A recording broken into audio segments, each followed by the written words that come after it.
ये एक मंजिल है तो रास्ते भी होंगे और एक मेंटर भी जो मुश्किलों को आसान बना दे। नतीजे संयोग नहीं होते, दूसरों से बेहतर स्कोर होते हैं। GS Score, an institute for civil services. Good career is a process, and mentoring at GS Score is driven by primarily two objectives. One is empowerment and another is excellence. This is what we are known for. कामयाबी की राह पर 1000 से भी ज्यादा निशान। GS Score.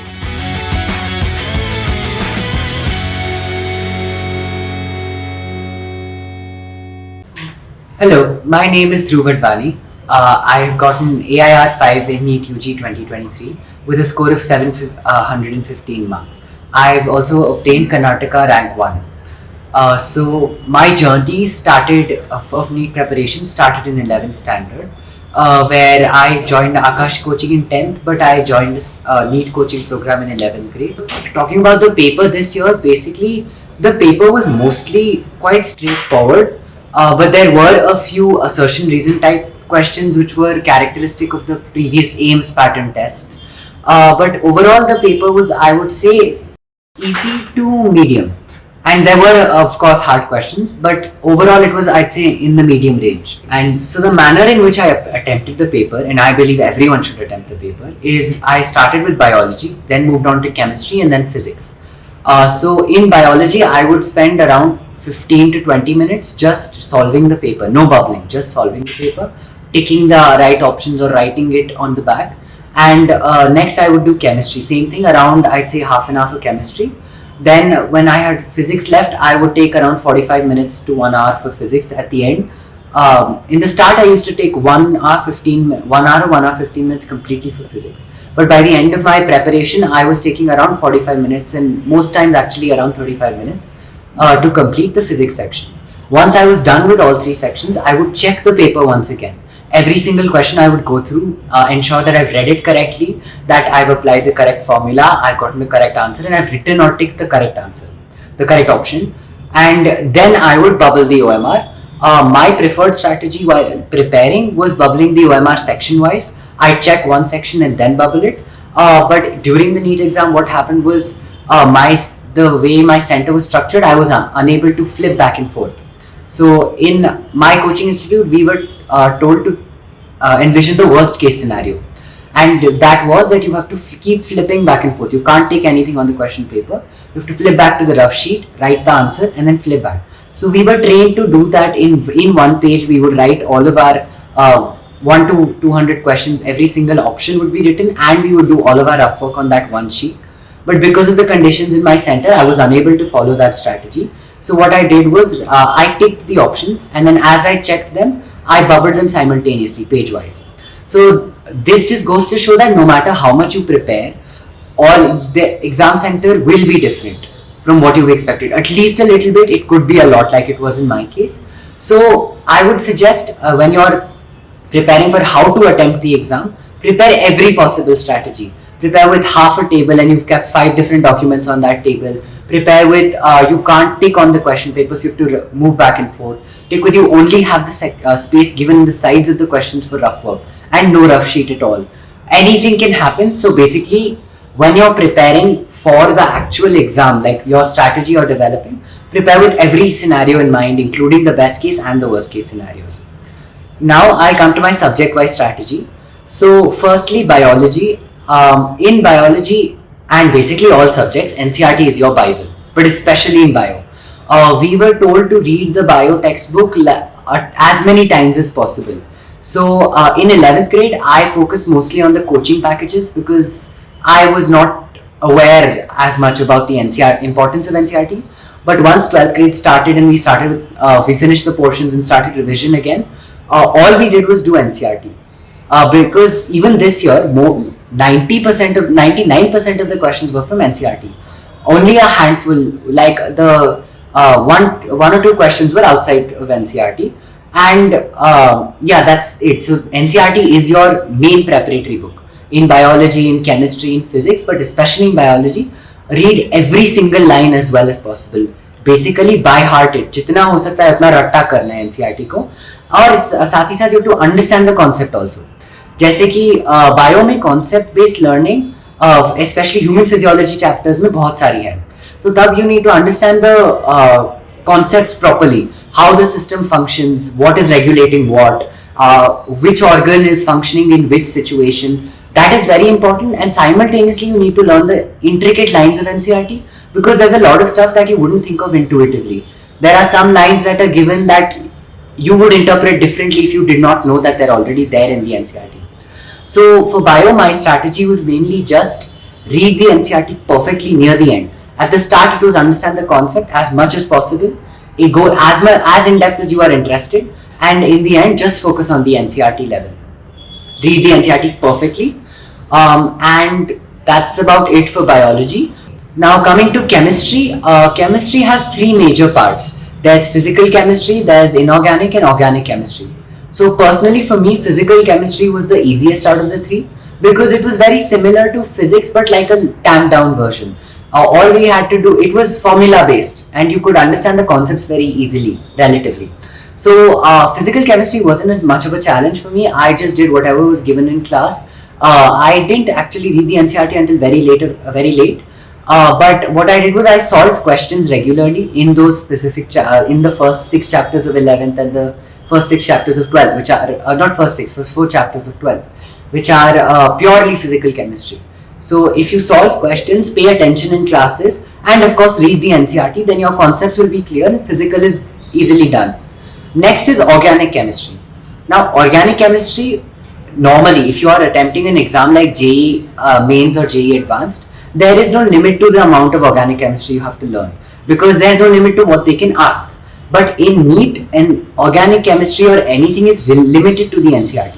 So focus on your NCERT again properly. Learn the mechanisms of how everything is happening. For example, in the first, I think GOC, General Organic Chemistry, there is different mechanisms. There's free radical substitution, there's addition reactions, substitution reactions, eliminations. Understand those properly, and then basically you're just learning the reactions and you're just building on the knowledge you already have. There's nothing new that you're learning, so it makes it a lot easier to understand and digest organic chemistry. Because it can be, looking at it, it may seem daunting. There's a lot of structures to learn, a lot of names. But if you start doing it in more of a concept based manner, rather than I have to ratta this ye mere ko memorize karna hai, to फिर it's a lot better. Basically what I did personally for organic chemistry was GOC I understood very well, and hydrocarbons onwards I found it a lot easier than I'd found GOC, because in GOC there's a lot of concept to learn. It's a concept heavy chapter. But once you start hydrocarbons and then move on to haloalkanes, haloarenes, and then alcohols, phenols, ethers, all of these are specific reactions. And once you've learned the concept, you already know the reaction basically. You're just learning the specific name for it, or you're visualizing that reaction actually. So basically, build your concepts clearly and read the NCERT properly. That's your organic chemistry strategy. For inorganic chemistry, unfortunately, there's nothing you can do other than ratta it. You can figure out the logic behind it, and that helps a bit, but fundamentally there's just, especially in 12th grade, there's too many exceptions in P block and DNF block for you to truly understand, because the level we're learning is not high enough to truly understand the trends that we're learning. We learn about let's say lanthanoid contraction and actinoid contraction, but that's just one of the many factors that affects every single property, melting point, boiling point, anything in ionization enthalpy. In DNF block elements, when we had to memorize the orders of the ionization enthalpy, I made a flow chart from 21 to 30. For the first ionization enthalpy, I drew some arrows, and I remember that diagram rather than remembering the actual order. And I did the same for basically everything. In melting point and boiling point, I remembered the graphs that were given in the NCERT. And that's how basically figure out what works for you. If you're a visual learner, then the graphs are very helpful and the diagrams are very helpful. If you're more of a practical based learner, then conduct the activities. Make an interactive system where you can move it around and visualize the order properly. And that's about it for inorganic. Basically, you need to figure out a system that works for you to help you memorize it, because it's very fact heavy and there's not much logic behind it. Next, I'm coming to my strategy for physics. So when I was preparing for physics, actually our teacher told us a very good strategy, which was to make a formula book or a formula sheet. Basically for every chapter, what we would do is at the end of the chapter, once we'd learned everything, we'd understood the concepts, then we would sit down and make a sheet or a few papers having all the formulae of that chapter. And actually, because physics in NEET especially is simultaneously concept heavy and numerical based. So if you're learning for numericals, you need formulae at the tips of your fingers. And if you're thinking about the concept, every time you're going for a numerical, you're relating back to the concept, trying to derive the formula in your head, that gets a little bit time consuming. And you don't have that much time, especially in the NEET exam, where you have to solve so many questions in such limited time to think that much. So basically what we used to do is, my class, we used to make a formula book. And I think this is quite a common, quite a common strategy. So prepare formula books based on your understanding. And ensure that you are only preparing that formula book once you finished properly understanding the concept. Because if you're just by hearting the formulas without any understanding of the formula and where it's used, that will lead to more errors down the line.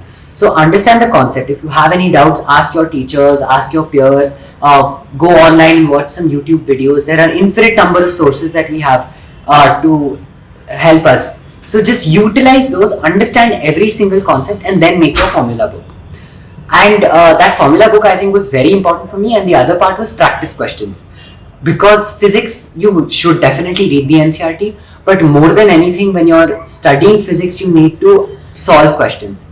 Because you will only understand the context of the things you're learning once you've solved the questions and you've had a practical application.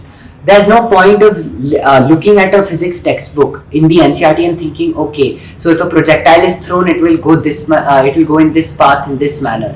When you solve a question, you'll understand that, okay, the equation of trajectory is a parabola. It's moving in this manner because of the manner of the forces that are acting on it.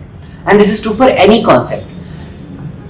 And I believe that's about it for physics. Basically, just ensure that you're understanding your concepts properly, utilize the resources you have, and solve as many practice questions as possible. Further, make a formula book. Make it easy for you to remember stuff. Now I'd like to come to how you tackle difficult subjects. For me personally, there was no subject that was difficult. It was more, there were a few topics throughout the 2 years that became a bit hard for me to learn as such. For example, in physics, I had a bit of trouble with the fluid dynamics initially, because I was just not able to visualize it at first. I was thinking of them as individual particles. But when I stopped that and I started looking at the bigger picture, it helped me. So here, the lesson I learned was you need to change your thinking strategy sometimes, which could mean that you need to look at a different source from what you're learning. For example, if your teacher is teaching you in one manner and you're not understanding no matter how many times they're explaining, maybe you need to go online and look at a YouTube video, or ask a peer to explain it to you in the way that they see it, or read the NCERT textbook and see what they've given there. Because everyone has a different style of learning and every teacher has a different style of teaching. Everything may not work for you. You need to find out because there's nothing that's unlearnable. Our brains are amazing biological marvels. We have the capacity to learn anything in this world. It's just the way in which it is taught to us, or the way in which we approach things. That is the only thing we need to change sometimes in order to actually get the best result, best output from our studies. And I believe that's about it. For any difficulties also, I would suggest don't panic about it, because when you build it up in your head that I don't know this topic, that becomes a huge issue. Then you'll always have that underconfidence that I don't know this topic. It doesn't matter how many times you've done it. So that's very important. Keep confidence in yourself and be comforted in the fact that you have a whole 2 years for preparation. You're spending so much time, and even if you don't understand it now, later on you will. There might be a small thing that you learn later on that will help connect this entire concept in your mind. So that's a very important thing to keep in mind. Don't get panicked. The course is vast, but it's not too vast. It's doable, provided you take it in parts. Don't look at it as an overwhelming task that you're doing. Enjoy the subjects. I truly love the science subjects that I've taken. Physics, chemistry, biology, all of them were absolutely amazing for me. And I think that is also one very important factor in my success, that I truly enjoyed the subjects I was learning. I enjoyed going to classes and just learning about it, because it feels like we're unlocking the secrets of the universe. And to me, that is honestly the most amazing thing that we can do as humans. And that's like that's basically you need to find your motivation for doing what you're studying. I study medicine because I love biology. In my opinion, like, life is one of the few unique things about this earth, right? As of right now, like, based on the knowledge we know, life is completely unique to earth, and it has infinite complexity. We have single celled organisms that can perform the same functions that we can. We have such specialized cells, trillions of cells in our body, and that's just a very interesting field to me. And the second is, I've always wanted to help people. It's a service oriented, I've always wanted to go into service oriented field, and that's why I chose medicine. Now, everyone might have different reasons for choosing medicine, but engineering, whatever you're choosing. But a very important factor is you need to be truly passionate about what you're choosing. Otherwise, it's impossible to study these subjects, not just in 11th, 12th, even later on, because it's a long journey. It doesn't end quickly. So that's also one important advice. Take enjoyment in what you're learning and find your passion. Do only what you're passionate about. And I believe that's about it. So now I'd like to talk about my pre-exam strategy. The 1 month before exam, 1 week and 1 day. So 1 month before exam, while I was in Akash Institute, we had an intensive test series. And simultaneously, we also had another test series going on. So we asked our teachers to give us 2 tests a day in order to practice. And I believe that's the best strategy. Whether or not you're in a specific coaching institute or anything, just writing as many mock tests as possible in that last 1 month. That's the most important thing for me, because that will help reduce your errors and help you realize where you're going wrong. I think by the end of 2 years, you've done 2 years of preparation, you've studied the portions. When that last month comes, ideally you should not need to touch the NCERT books anymore. If you have like maybe 1 or 2 concepts to revise, then okay, but you should not be starting anything from scratch. You should plan your preparation such that you're done by the time you're coming to that last month. In that last month, my batch, all I did was I wrote exams, and if there was a concept that maybe I was a bit unsure about, then I'd come back from the exam, look at it, and that's it. There was no theory study. In the last 1 week, actually, we were doing pretty much the same thing. Just writing exams, as many exams as possible, solving questions, not looking at theory, especially in the last week of before NEET. Because up until the last month, everyone will have the desire, okay, now the exam's coming close, now I need to revise this, I don't know this. But the thing is, especially in the last week, you need to completely stop looking at your textbooks. If you don't know something at that point, you cannot learn it in that last week, in my opinion. Because all you're doing is, you're creating anxiety for the concepts you don't know, and you're affecting your performance in the concept that you do know, that you are confident about. So in the last week, I didn't open my textbooks even once. All I did was solve questions, and I actually relaxed a lot in that last week, de-stressing a bit. And 2 days before the exam, we had our exams ended 3 days before the NEET exam. So 2 days before, I went out for shopping with my family and basically just enjoyed myself. 1 day before NEET exam, I did pretty much the same thing. I sat at home, I talked to my friends, my family, my sister, and basically just did a lot of time pass, because that last 2 days is not about stressing about the exam. You've prepared enough for it. What you need to do is calm yourself down, because this is a highly stressful environment. It's a 1 day exam, and that 1 day should not, obviously that anxiety is there in everyone, that 1 day should not go wrong, right? So what you need to do is relax yourself, calm yourself down, especially in the last 1 or 2 days before NEET. And our teacher told us, don't look at anything after 5 p.m. Don't study anything or anything academic, don't look at it after 5 p.m. on the day before NEET. And we followed that too much. We did it from 2 days before NEET. And actually that really helped me out, because I was anxious on the day of NEET just before the exam, but it was manageable. It was not too much. It's very easy to get overwhelmed, especially in the last days. So take care about that. Make sure you're relaxing yourself and calming yourself down. And lastly, set realistic expectations, because I went into the exam wanting to get 720, and when I went in, there were a few questions that I didn't get on the first read, and I got a bit worried. But because I'd set realistic expectations, that's okay, 1 or 2 questions may go wrong, it's fine. That's why I was able to handle it. But I know people who didn't do that. They got extremely anxious in the test, and rather than getting based on the practice test, their expected score would have been somewhere 700 above at the minimum, but they got in the 650s because they got very anxious. So more than your preparation, what matters is your time management and your stress management in the exam hall.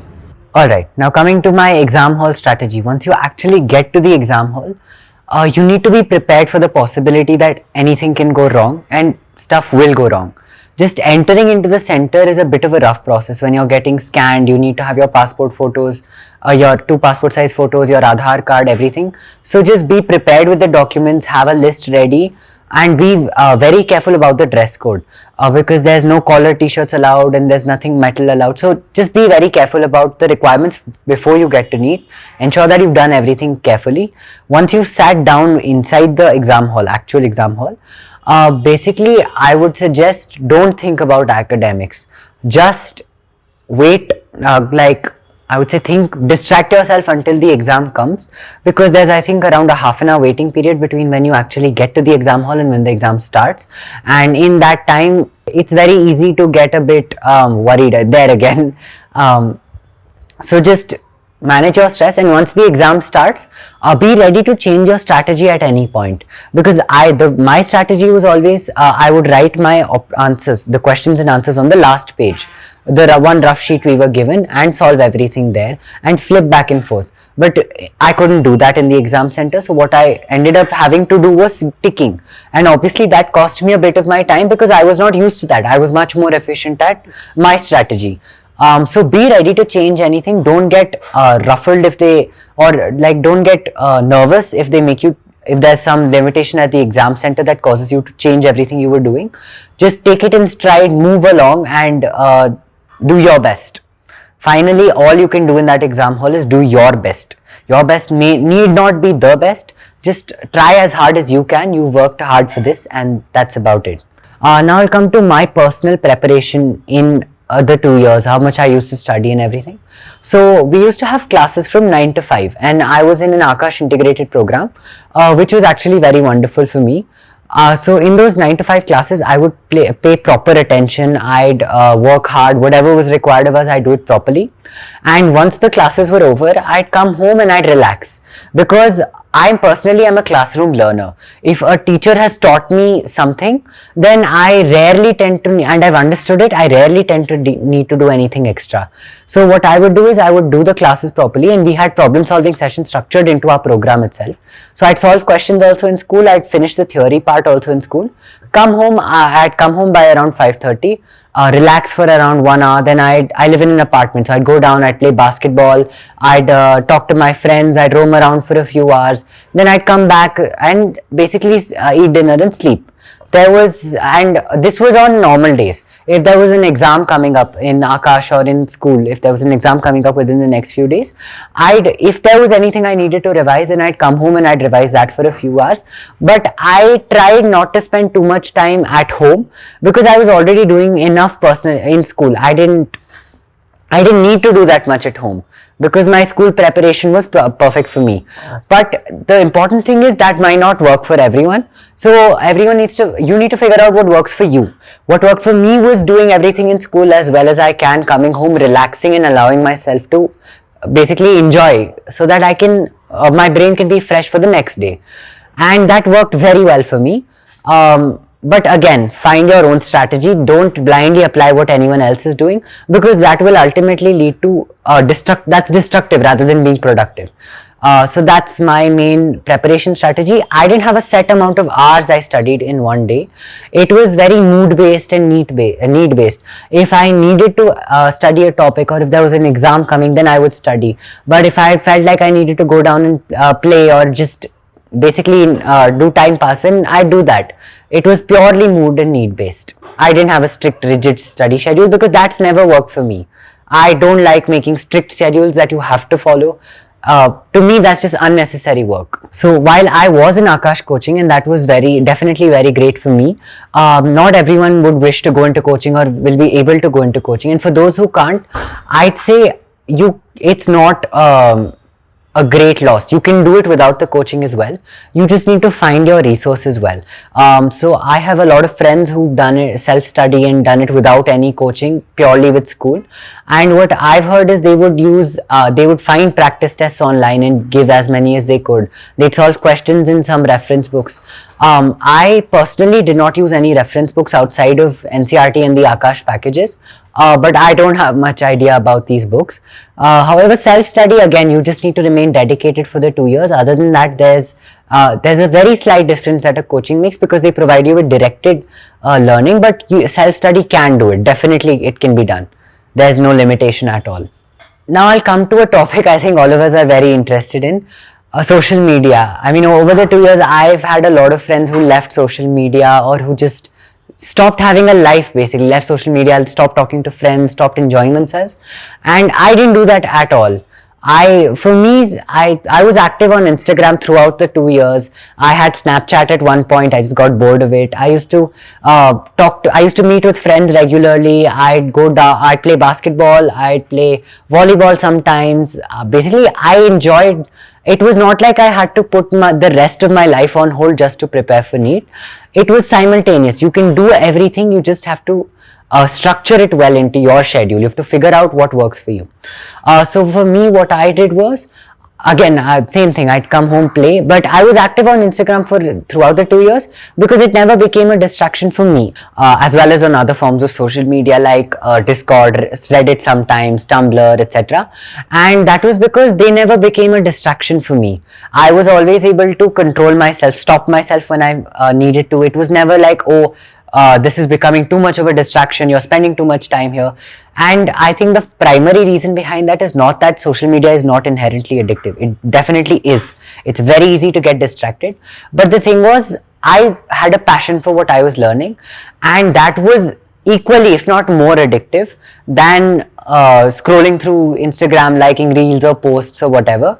So that's why my interest was more towards like, I was not too obsessed with social media. I was able to manage having an active Instagram account and having Snapchat, having Reddit, having Discord and Tumblr and Pinterest. Basically every form of social media that was possible, I used it for at least some point during the 2 years.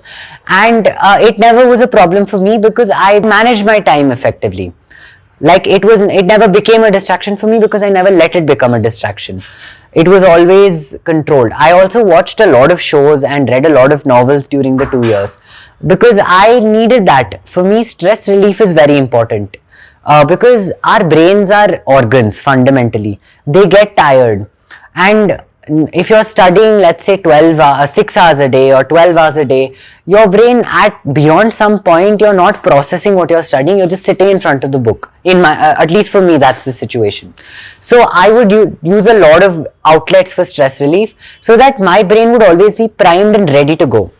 So even though if you take an average on the days that I didn't study at all after school and the days that I studied properly because there were exams coming, I would say there was an average of 2 to 3 hours a day of studies outside of school. I focused properly in school, came home, average. If you were to average it out, around 2 to 3 hours of study per day.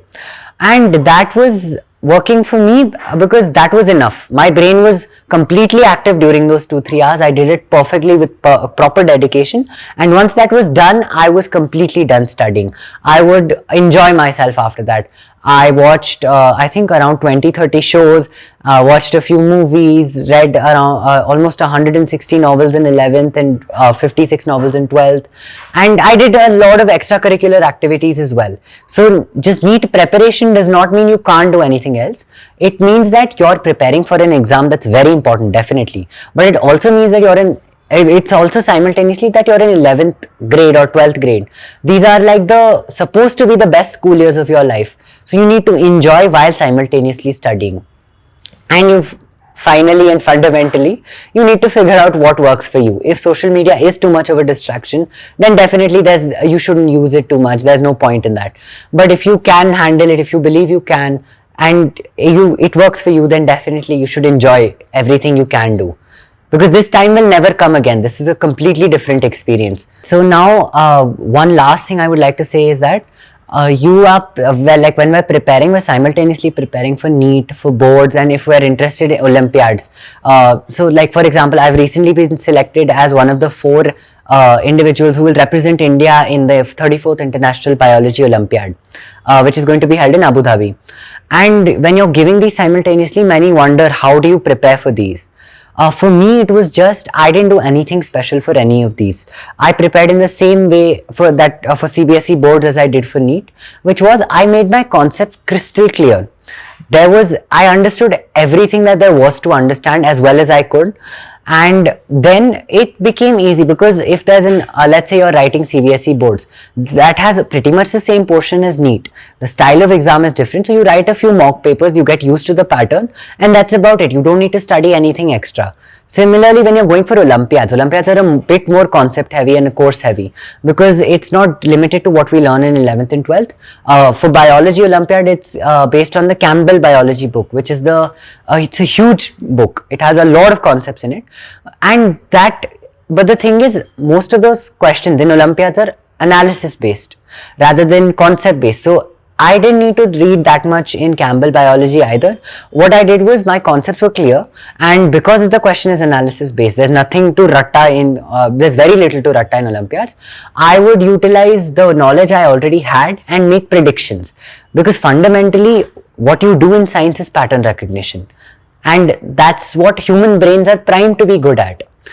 So that's why Olympiads, that's how it works. You don't need in my situation at least, I didn't need to do anything extra for those Olympiads. I've worked on what I was doing for NEET and CBSE boards, and that was it. It just worked for me. And lastly, I would just like to say all the best to everyone for whatever you're preparing for. It's a hard journey, but you will get there. And finally, you'll look back on it with a lot of fondness. It's going to be a two years that you'll miss. You're going to make friends that will never come again. You're going to learn things that will be amazingly interesting, that you may never apply, but just knowing them will be a pleasure. And that's about it. Thank you so much.